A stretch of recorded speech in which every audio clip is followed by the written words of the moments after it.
A paz do Senhor, amados irmãos, louvado seja o nome do nosso Deus.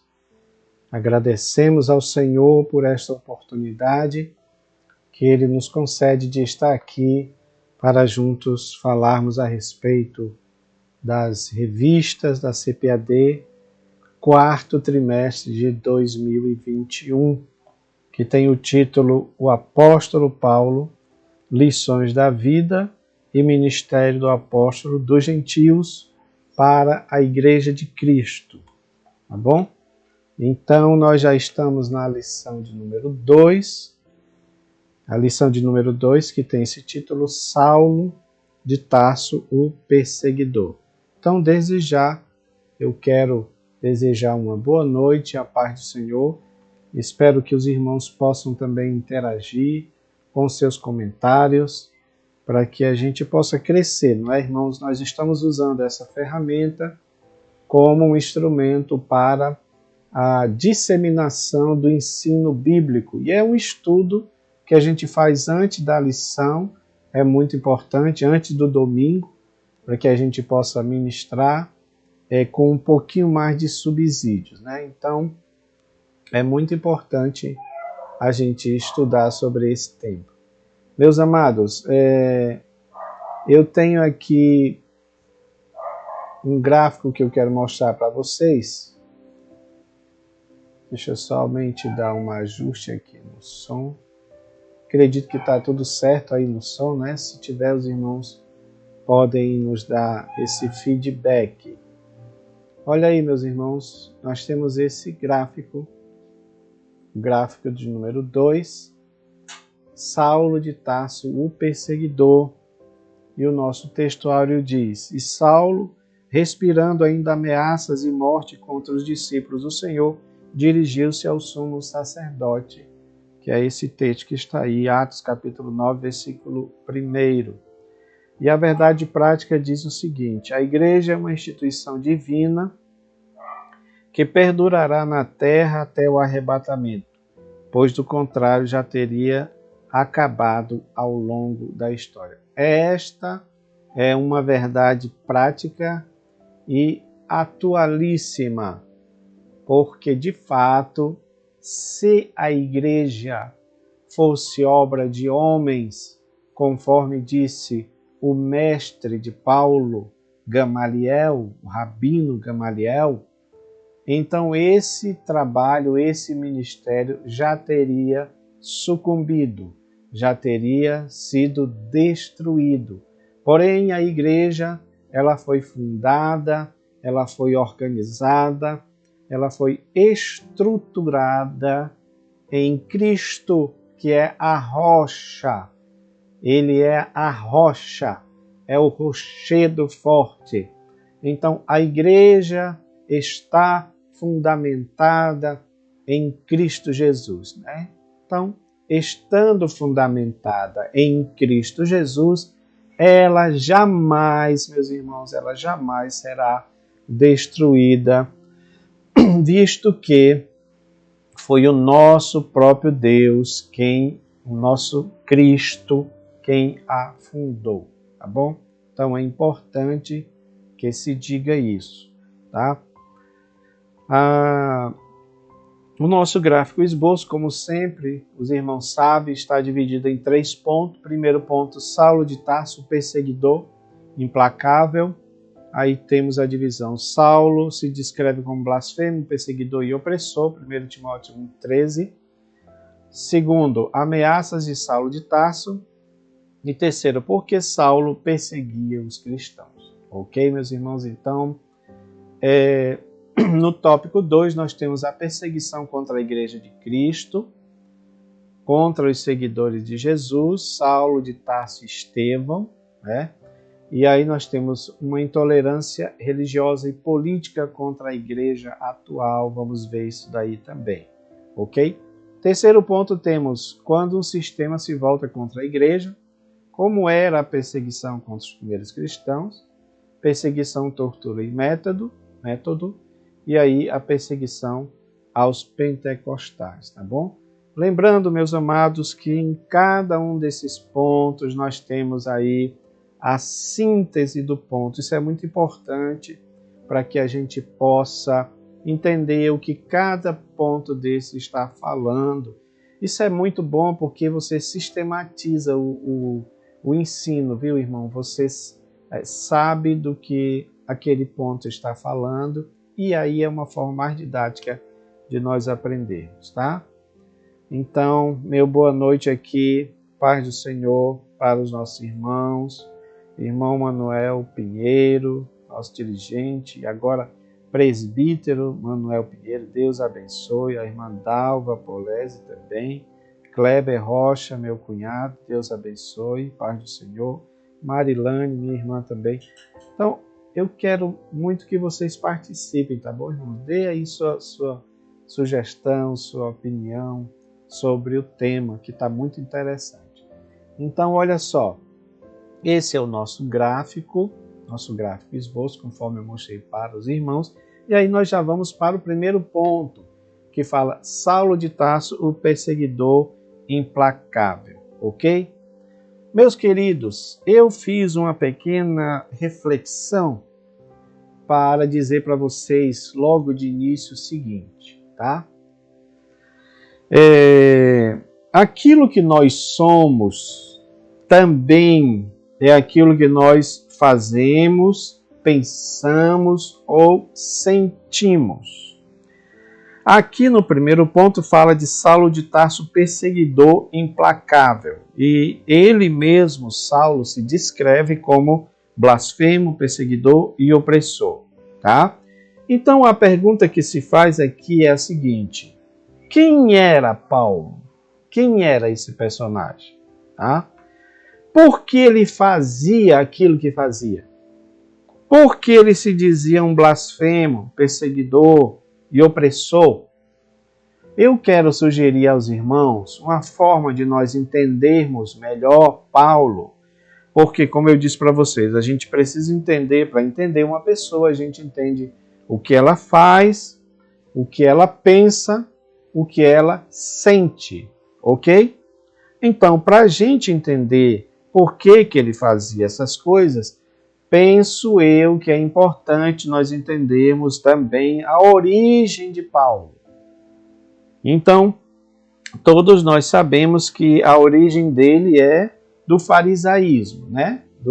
Da seita dos fariseus, porque ele se dizia, e ele era, de fato, um fariseu, tá? E é interessante, meus amados, que essa perseguição de Paulo aos cristãos, ela deriva daquilo que ele era. Por isso que eu digo que é importante nós sabermos primeiro quem eram os fariseus, tá? Para a gente entender quem era Paulo, por que ele fazia o que ele fazia, por que ele perseguia os cristãos. Então, eu trouxe aqui um pequeno gráfico para nós meditarmos sobre isso, tá? Por exemplo, quem eram os fariseus? Então, todos vocês sabem que eles eram um grupo fechado de ultraconservadores, ou seja, ele era aquele grupo que na realidade são 3 grupos, né? São 3, digamos assim, 3 seitas, 3 divisões do judaísmo. Então você tem os saduceus, que eram tidos como aquelas pessoas mais aristocratas, mais voltados para digamos, a realeza, não é? Os fariseus já eram aqueles vindo mais do povo, tá bom? Do povo. Eram mais comuns, eram pessoas mais comuns.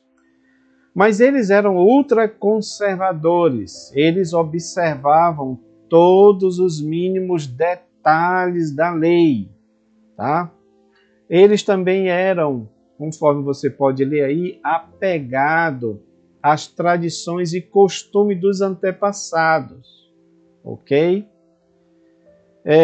Meus amados, se nós pararmos para pensar, até aí parece que não tem nada de errado, não é? Por que a gente diz que não tem nada de errado? Porque a gente tem que entender também qual era a origem deles. E veja que eu não falei do último ponto, sobre quem eram os fariseus, quando diz que eles eram acusados de Jesus, por serem falsos e viver uma religiosidade de aparência. Aí a questão dos fariseus já muda. Mas veja, parece, alguns estudiosos concordam que o início deles não foi errado, tá? Por quê? Aí a gente vai para as origens deles, para a gente entender as origens deles. Tudo isso aqui, meus irmãos, é para a gente entender por que Paulo fazia o que fazia com os cristãos, tá bom? Então, olha só, quais eram as origens dos fariseus? Tem 3 hipóteses, tá? Primeiro que dizem que eles vêm lá do tempo de Esdras e de Neemias. Todos vocês sabem, nós já estudamos sobre esses 2 personagens, mas não estudamos muito sobre Esdras. Esdras é tido na Bíblia como um obreiro preparado. Ele era um escriba e dizem alguns que ele foi o maior compilador do Antigo Testamento, ok? Então, veja, irmãos, olha, como uma coisa puxa a outra. Só um instante. Como Esdras, ele é do período pós-cativeiro, você lembra lá? Ele com Neemias ajuda a construir o templo, a reformar o templo, a reparar as brechas dos muros, das muralhas de Jerusalém. Ele é o responsável por aquela escola bíblica de Neemias 8. Então, o Esdras ele era realmente alguém aplicado ali. Aí, o que se diz é que a origem dos fariseus teria sido dessa aplicação, dessa dedicação de Esdras para a lei, ok? Mas também há quem diga que sim, então os fariseus eles estariam dando continuidade, ok, ao trabalho de Esdras enquanto alguém que era dedicado à lei do Senhor, tá? É importante que a gente diga, nós acabamos de estudar sobre o plano de Deus para Israel e vocês sabem muito bem que um dos males grandes para a nação de Israel é exatamente a idolatria, tá? Quando eles foram para o cativeiro e eles voltaram depois de 70 anos, parece-nos que a idolatria foi banida de Israel porque não se tem mais nenhuma ideia de que os judeus adorassem outros deuses. Aí olha o que acontece, você tem a figura de Esdras, como aquele personagem que se dedicava à lei. E aí se diz que a origem dos fariseus teria sido de Esdras, dando continuidade. Tá bom, meus irmãos? Meus amados, e aí é claro que depois do cativeiro, depois que eles retornam, você tem ali aquele período de 400 anos entre os acontecimentos do Antigo Testamento e do Novo Testamento, e aí você tem algumas guerras acontecendo porque outros impérios estão surgindo, né? Especialmente o Império Grego, tá? E depois, posteriormente, o Império Romano, já no tempo de Jesus e de Paulo. Mas, primeiramente, o Império Grego, né? Sucedendo lá o Império Medo-Persa, ok? O que acontece, meus irmãos? A dominação grega foi muito grande, tá? E claro que a influência helenística dos deuses, da mitologia. Ora, você tem uma nação que praticamente acabou de sair de uma relação conturbada com a idolatria daqueles deuses lá, daqueles povos, né? Baal, Baalins, Astarte, Astarote, Moloque e tantos outros deuses. Agora você tem aí uma dominação de uma outra nação grega com toda aquela mitologia, tá? Então, o que se diz é que o movimento, a origem dos fariseus também teria sido, se eles estavam dando continuidade ao trabalho de Esdras, então eles estavam seguindo a lei e eles foram se fortalecendo com essa ideia de lutar contra a influência helenista, especialmente com Antíoco Epifânio, que foi aquele quem procurou mudar os costumes da nação de Israel, né? Tá bom? E aí isso vai culminar com a terceira origem do grupo dos fariseus, que é exatamente a guerra dos Macabeus. Então eles dizem que eles teriam antecedido, né, a guerra dos Macabeus, tá? Especialmente por esses dois pontos que a gente falou anteriormente. Então, na Guerra dos Macabeus, a ideia deles já era de resistir novamente à oposição dos costumes helenísticos. Ou seja, irmãos,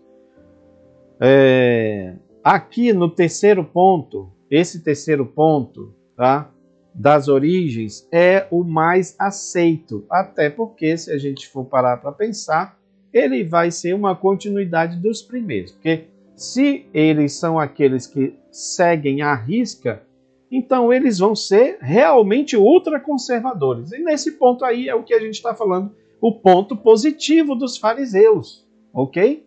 No sentido de ser autêntico em relação à lei, em relação à palavra de Deus. Porém, meus irmãos, chegou o momento em que aquele grupo, eles ficaram tão apegados à lei que aí eles já passaram a ser vistos como pessoas que possuíam uma aparência de religiosidade, que foi exatamente o que Jesus criticou nos fariseus. Amém? Nós nos entendemos até aí, e isso é para a gente entender o pensamento de Paulo, ok? E aí esse entendimento sobre quem eram os fariseus vai nos dar a base para a gente entender por que Paulo fazia o que ele fazia, que foi o que eu disse para vocês no início da nossa conversa, dizendo que aquilo que nós somos é também aquilo que fazemos, aquilo que pensamos, aquilo que sentimos. Os fariseus começaram de uma maneira correta, seguindo a lei, não adotando a idolatria. Isso está corretíssimo, irmãos. Mas chegou um ponto que eles meio que supervalorizaram a lei, quase no sentido de idolatrá-la. Aí foi o erro. E foi aí que Jesus entrou. E foi aí que Jesus condenou. E foi exatamente por causa disso que Jesus também foi levado ao madeiro por esta casta, por este grupo. Foram exatamente eles, tá, que tinham essa ideia de ter um apego à lei, mas não pegaram ou não viveram a essência da lei, que foi o que Jesus falou. Meus amados, vamos lá. O que é que isso diz para nós? Qual é a lição prática? A gente precisa pegar a lição prática dessas coisas, porque este mesmo pensamento estava em Paulo, de ser alguém arraigado à lei, e por isso ele vai fazer tudo para perseguir aqueles que de alguma forma confrontam os seus ensinamentos, que foi o que Jesus fez.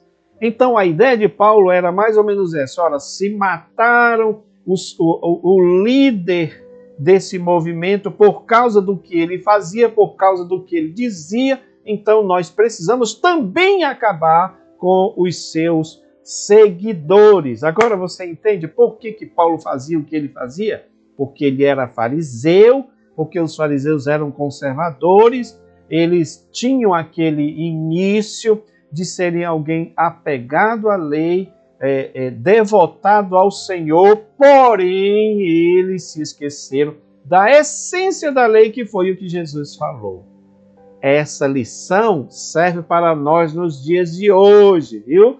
porque é muito possível também nós sermos, inclusive isso diz para mim mesmo, eu, Enomi Lima dos Santos, que estou aqui falando com vocês, tá bom? Exatamente por isso, porque não adianta nós seguirmos todos os preceitos da palavra de Deus, do Evangelho de Jesus, mas temos uma relação superficial com esses preceitos e não adotarmos a essência dos ensinamentos de Cristo dentro de nós, que era o que Paulo não fazia e que é exatamente o que Jesus vai corrigir nele. Você vê que Jesus não o condenou, Jesus o transformou, porque toda aquela energia de lutar em prol do judaísmo, em prol da lei de Deus, foi convertida para lutar agora em prol do Evangelho. Amém? Que coisa maravilhosa! Rogério Vicente, Deus abençoe. Ellen Rocha, irmã Valdete Pereira, tá? Está aí também assistindo. Irmã Arlete, né? Nossa aluna lá da classe das senhoras de maturidade cristã. Paz do Senhor, irmã Arlete. Vamos junto. Meus irmãos, eu queria saber se vocês deu para a gente entender. Eu achei muito importante a gente falar. Esse gráfico, ele ainda não está no grupo, tá bom? Mas eu vou postar ele no grupo porque acho importante nós falarmos sobre a figura desses fariseus para a gente entender por que Paulo, então, ele se considerava um blasfemo, como diz aqui, né? Na nossa lição. E a nossa lição está tratando sobre isso, tá? Está aqui o nosso gráfico, esboço para os irmãos entenderem melhor isso que a gente está falando. Então, Paulo, ele se diz como um blasfemo. Por quê? Porque ele blasfemou de Deus. O que é essa blasfêmia, meus amados? A blasfêmia é exatamente considerar as coisas de Deus como coisas que não são dele, mas são, sim, do diabo. Então, isso é blasfêmia, que foi o que Jesus falou. Blasfêmia contra o Espírito Santo, né? As pessoas, exatamente esses homens, esses fariseus, diziam que Jesus estava expulsando demônio pelo próprio demônio, né? Pelo próprio diabo. Então, eles estavam dizendo que o que Jesus fazia não tinha origem divina, e sim tinha origem diabólica. Isso é blasfêmia. Isso é blasfêmia, de fato, tá? Então, Paulo, logicamente, considerava os seguidores de Cristo também como pessoas que não eram de Deus, considerava que aquele movimento não era um movimento de Deus, mas do diabo, né? Então, nesse sentido, ele foi sim um blasfemador, ele foi sim um perseguidor, tá? Dos cristãos e opressor. Aí você entende por que ele é perseguidor? Porque ele era fariseu. E o fariseu era aquele camarada que fazia de tudo para defender a lei, que foi exatamente o que os fariseus fizeram em relação a Jesus. Agora, preste atenção, vamos ligar todas as coisas aí. Eles achavam que matando Jesus, o movimento iria acabar. Um engano, porque eles não entenderam quem era Jesus, certo? Jesus veio, morreu, ressuscitou, outorgou poder para os seus seguidores para levarem o Evangelho. Atos 2.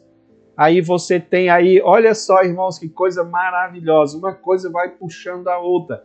Você tem Atos 2, o derramamento do Espírito Santo de Deus, aqueles discípulos sendo novamente cheios, né? Por que eu digo novamente? Porque teve um momento lá bem antes disso, quando Jesus ainda estava com eles na terra, ele diz, soprou sobre eles e diz, recebeis o Espírito Santo.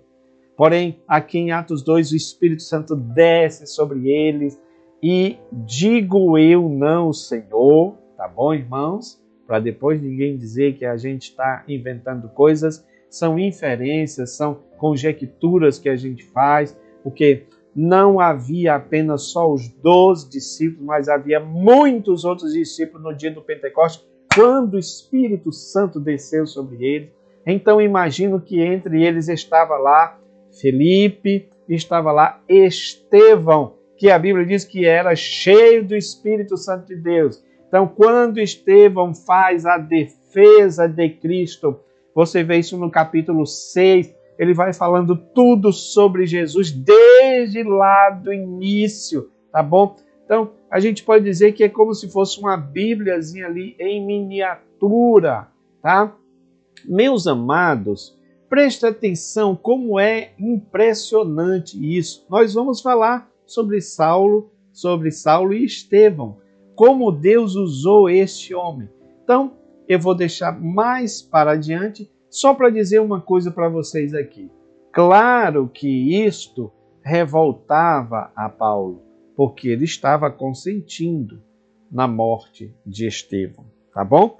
Então, ele se tornou um opressor, ele se tornou um perseguidor. Penso eu, que ele poderia estar, inclusive, começando um tipo de movimento de perseguição aos cristãos, tá bom? E isso é importante que se diga, porque se este movimento ganha uma notoriedade, então você vai ter aí um problema ainda mais sério. É claro que continuaram perseguindo os cristãos, mas não com essa sistematização de que Paulo queria, porque a nossa lição mostra claramente, né? Ele recebendo cartas, ele recebendo autorização dos seus magistrados, dos seus nobres, para perseguir os cristãos. É importante que essa perseguição dele vai além das fronteiras de Israel, porque aí depois ele vai para Damasco, né? Vamos mostrar isso daqui. Então, meus queridos, Paulo, ele de fato foi alguém que era contra os cristãos, tá? Mas Deus tinha um plano muito interessante na vida de Paulo de torná-lo um grande servo de Deus. Só uma coisa aqui que nos chama a atenção no ponto 2, quando fala das ameaças. Você percebe aí, está aí no nosso gráfico, né? Quando fala das ameaças. Que Paulo, meus irmãos, ele respirava ameaças, né? Respirava ameaças. E o nosso comentarista aqui, ele utiliza, porque vocês sabem que na Bíblia, no estudo da Bíblia, né, você tem expressões que transmitem muitos significados para nós. Então, veja bem, o que é respirando ameaças de morte? É a imagem de uma fera à espreita da sua presa. Vocês devem ter visto aqueles documentários sobre a vida animal. Eu sempre gosto de ver esses documentários. Então, quando você olha lá para o leão, por exemplo, né? Ele está meio que ofegante, ele está meio ali naquela ânsia de avançar sobre a presa para despedaçá-la, para destruí-la, para matá-la, para ingeri-la, comê-la. Não é isso, irmãos? Esta expressão foi utilizada para Paulo.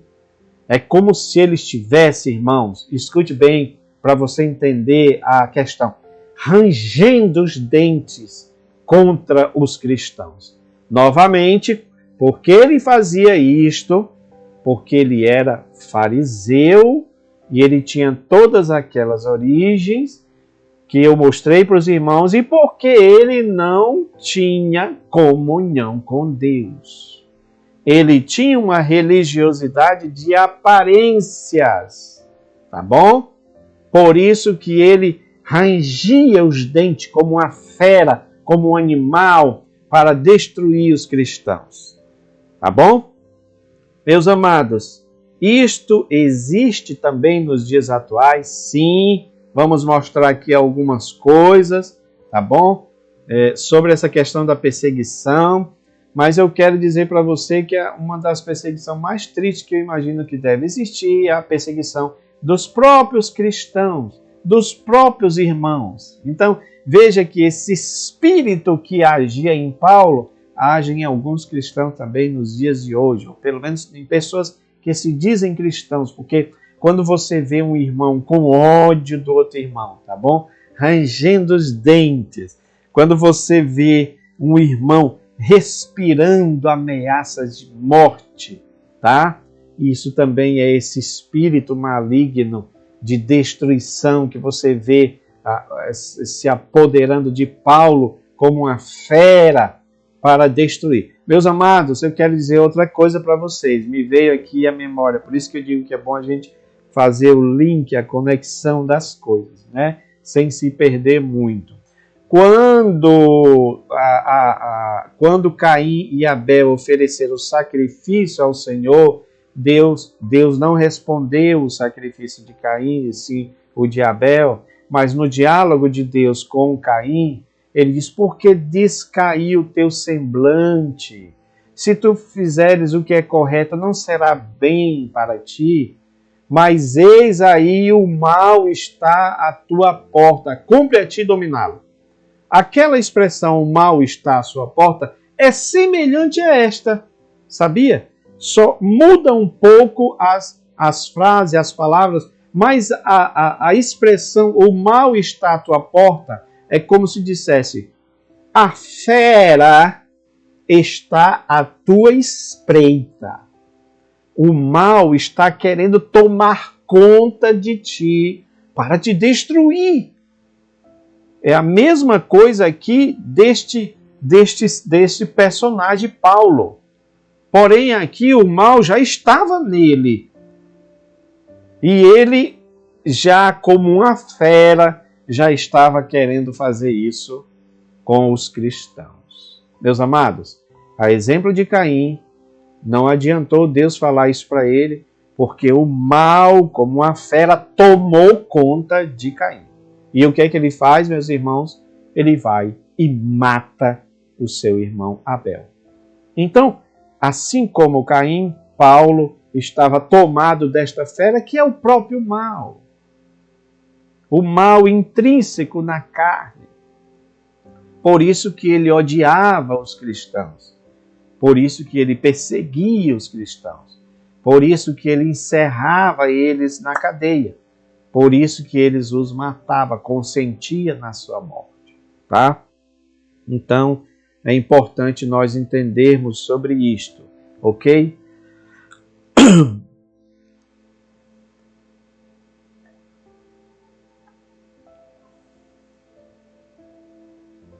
Vamos lá, meus queridos. Sônia, Isabel, paz do Senhor para todos os participantes. Deus abençoe.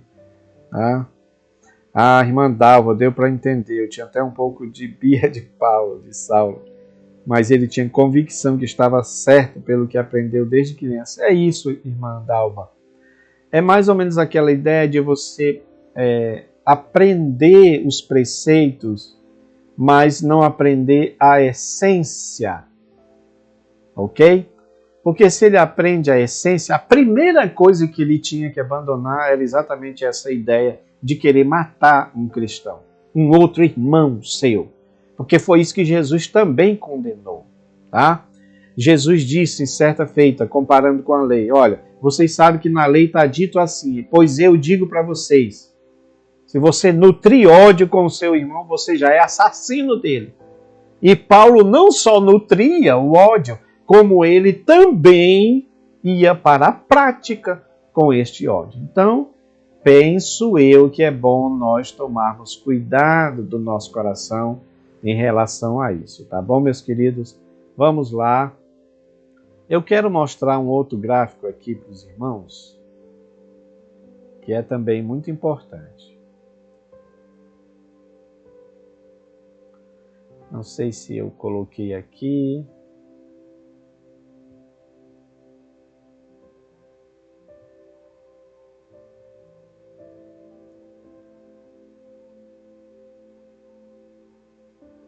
Só um momento, irmãos.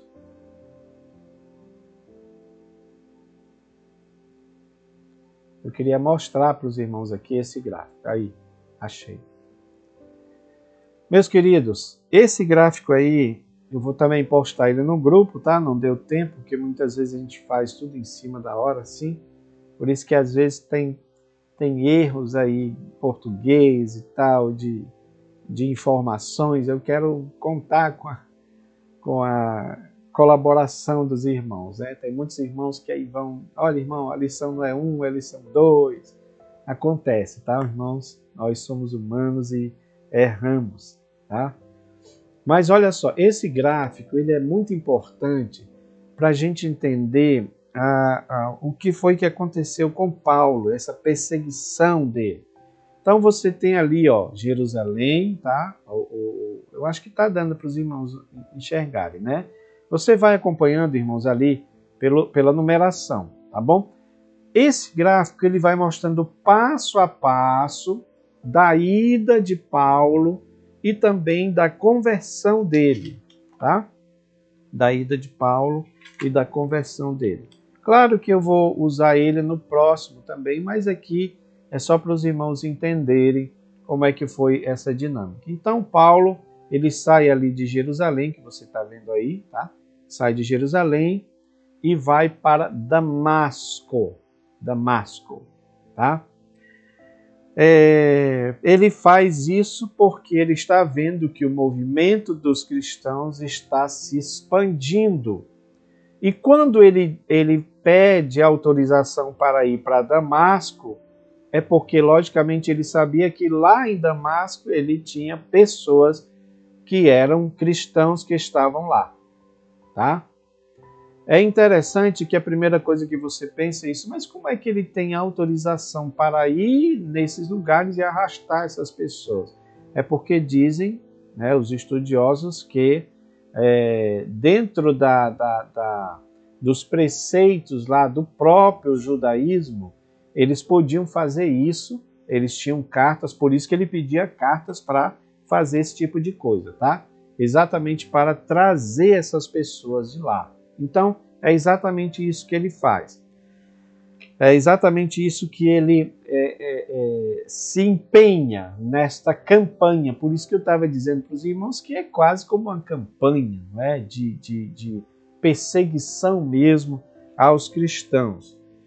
Agora, antes disso, você tem aqui a pessoa de um personagem também muito importante, que é exatamente Estevão. E aí no segundo ponto, né, do ponto 2, ele diz o seguinte: se por um lado Saulo era um erudito que chamava a atenção devido à sua cultura judaico-greco-romana, ou seja, a gente já estudou isso, ele passeava, ele entendia, ele era mestre, digamos assim, nessas culturas, tanto na cultura judaica, que era por parte do pai dele, e na cultura greco-romana, que é exatamente aonde ele vivia, já que Tarso, na Cilícia, era de dominação romana, mas também muita influência grega, né, que nós estudamos. Tarso tinha as escolas gregas. Então, Paulo era, de fato, alguém preparado nesses termos.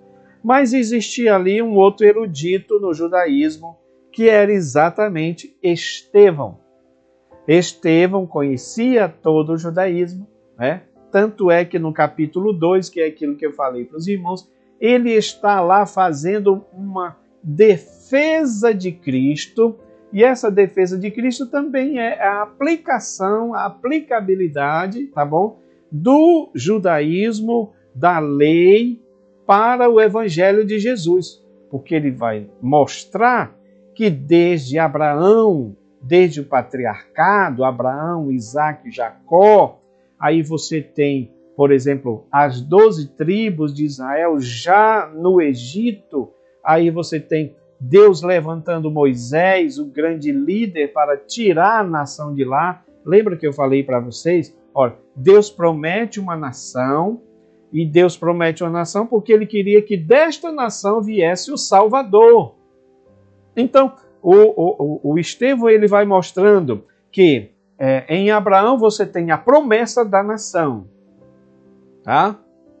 Em Moisés você tem a nação já feita, ou pelo menos com uma quantidade enorme de pessoas, mas ainda não tem a terra.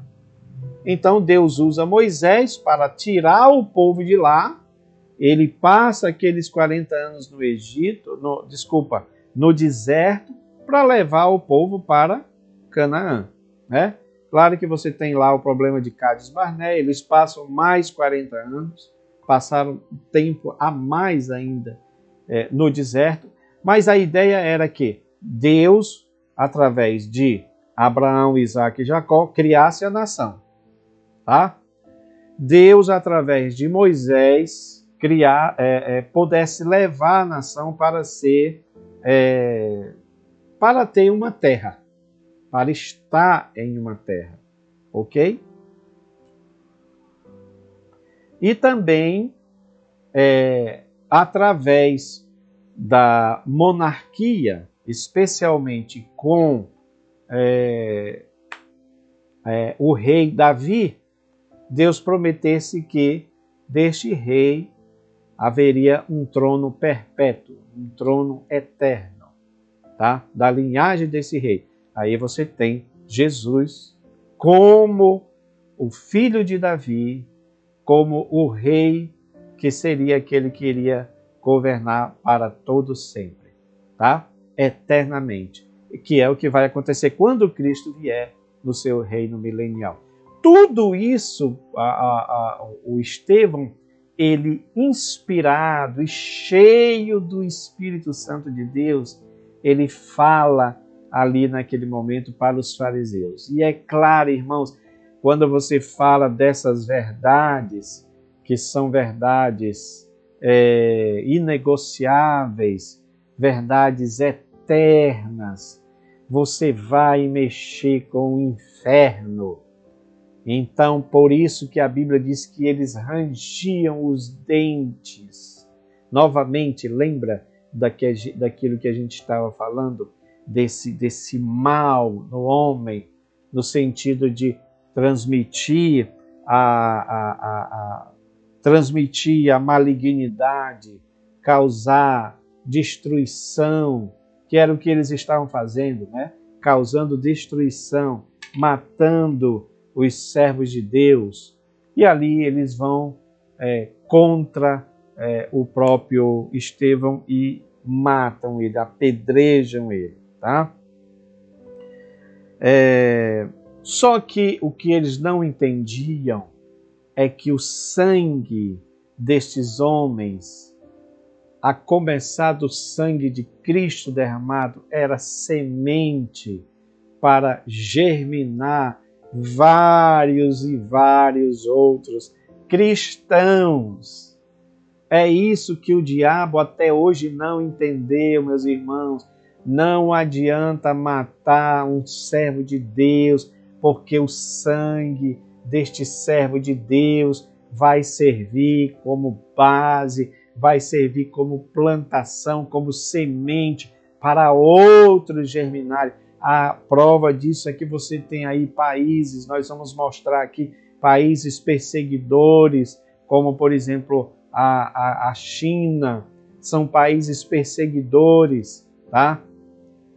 E que fazem de tudo para acabar com os cristãos, mas não acabam porque quanto mais mata, mais eles crescem, mais eles crescem, mais eles crescem, porque eles não entendem que esta obra foi fundada por Cristo. E ele disse claramente, as portas do Hades, as portas do inferno não prevalecerão contra a minha igreja. Louvado seja o nome do Senhor. Deixa eu mostrar uma coisa aqui para os irmãos, porque eu já estou indo aqui para o ponto 3, que o ponto 3 diz o seguinte: quando o sistema se volta contra a igreja, tá? Veja bem, eu disse para os irmãos da religiosidade dos judeus, tá? A religiosidade dos judeus. Acabamos de estudar o trimestre sobre isso. A idolatria era um mal que afetava, atacava os judeus. Deixava eles muito ruins em relação a Deus, que Deus teve que usar um remédio muito forte com eles, que foi exatamente o cativeiro. Mas eles ficaram livres, voltaram do cativeiro e ficaram livres da idolatria. Não voltaram mais a adorar os deuses. Mas eles então se voltaram para a religião. E vocês sabem que se nós não tomarmos cuidado, a religião se torna também um problema tão parecido ou tal qual a própria idolatria. Que foi isso que Jesus condenou neles. E me parece que é isso que acontece até os dias de hoje. Isto é o sistema que está agindo. E eu quero falar aqui que não é só um sistema que está agindo na religiosidade judaica. Se você falar com um judeu hoje, você sabe disso. Ele vai dizer que Jesus é um impostor. Ele vai dizer que Jesus é um falso profeta. Ele vai dizer que Jesus não era o Messias prometido, que tem muitas falhas nas profecias, que ele não cumpriu todos os requisitos. Eles vão falar isso, tá bom? Por que isso?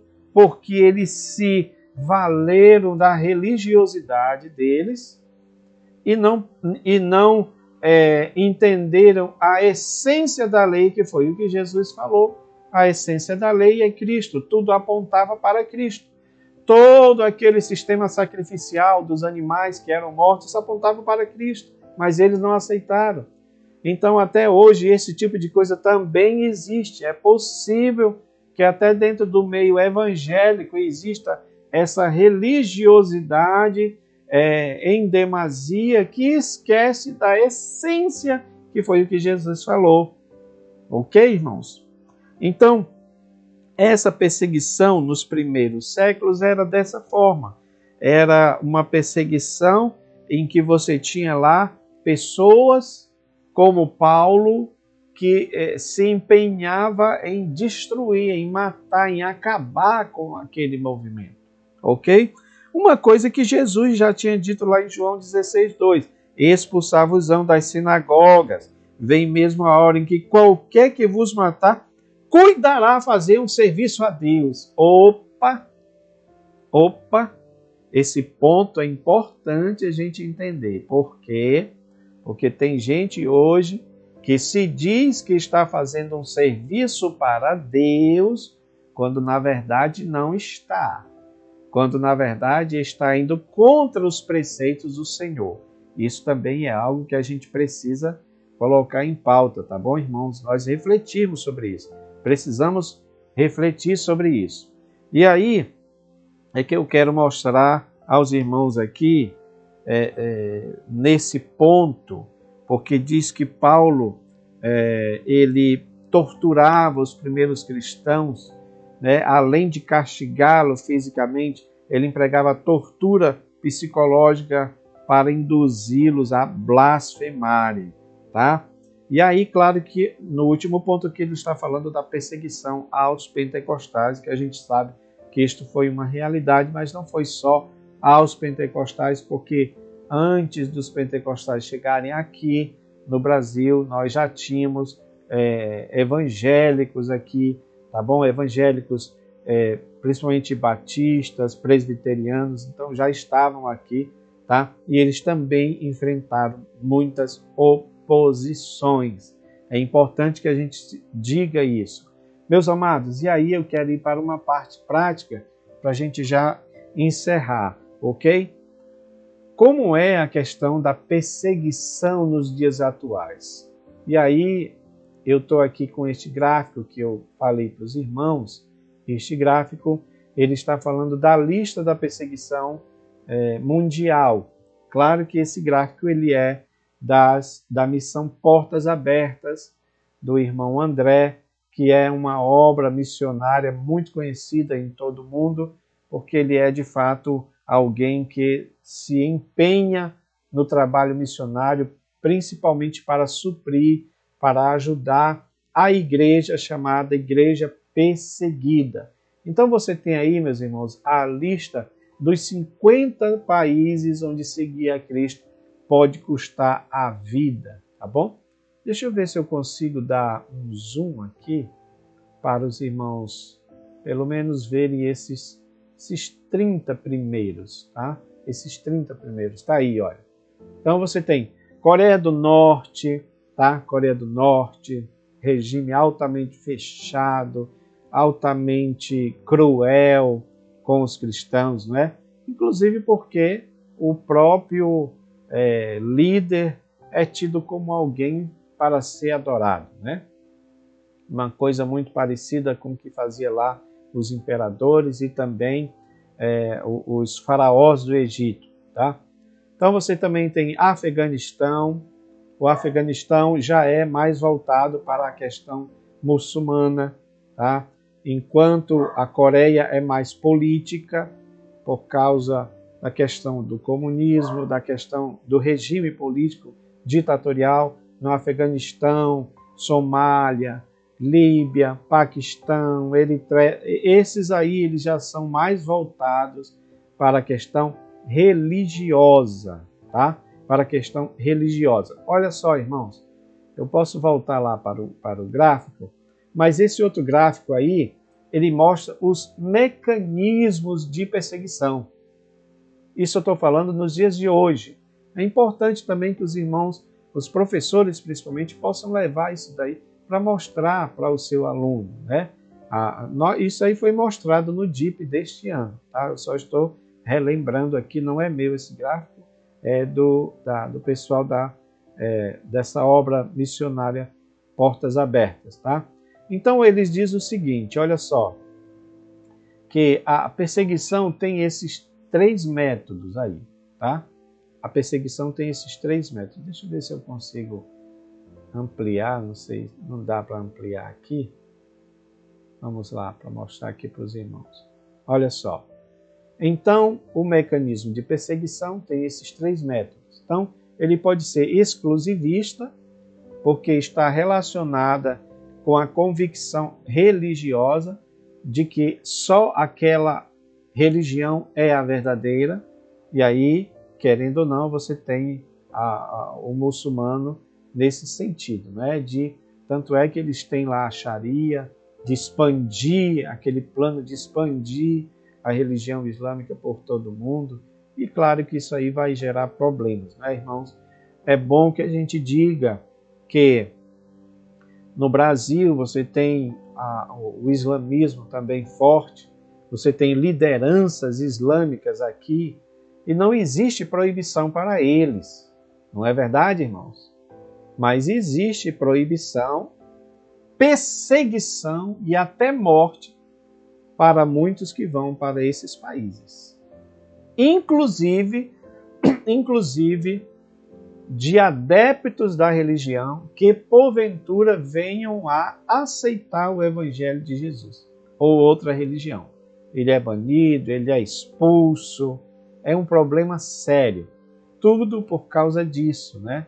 Porque eles são tidos como os corretos, como a religião correta, como o Deus, o único Deus certo e tal, e aí menosprezam, perseguem os demais, tá?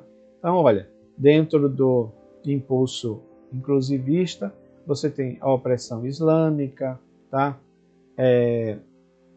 O nacionalismo religioso, que aí você tem outras religiões, como o próprio hinduísmo também, que não é islâmico, mas tem aquela questão do nacionalismo e dizer, não, a nossa nação segue esta religião e nós não permitimos que outro venha aqui pregar a sua religião, tá? Então essa é mais ou menos a ideia. Aí você também tem, irmão, a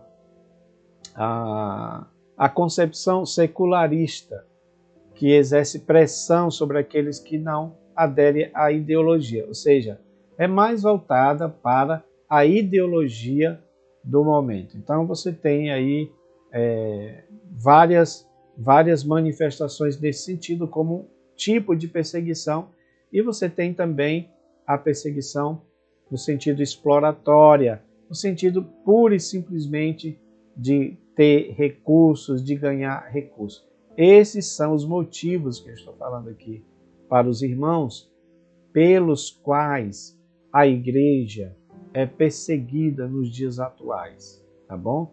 E aí nós precisamos, irmãos, fazer alguma coisa, né? Fazer alguma coisa, principalmente no sentido de orar, no sentido de interceder, de entender que de fato existe uma igreja que é perseguida e que a gente precisa fazer alguma coisa nesse sentido. Aqui tem, olha, já mostrei para os irmãos, né?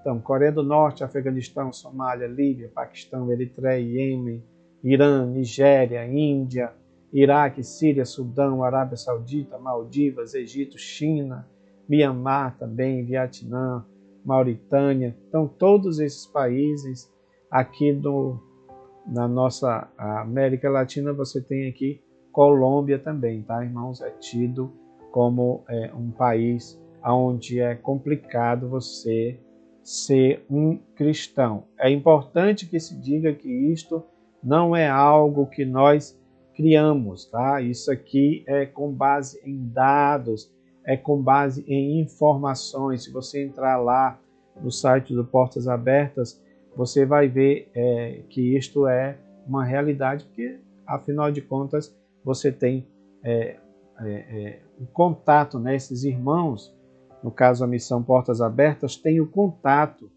dessas igrejas que são perseguidas. Então, meus queridos, eu quero encerrar esse estudo, tá? Dizendo muito obrigado aos irmãos que estão aí conosco, aos irmãos que eu sei que alguns podem até dizer, mas é um estudo longo, mas é assim mesmo, tá, irmãos?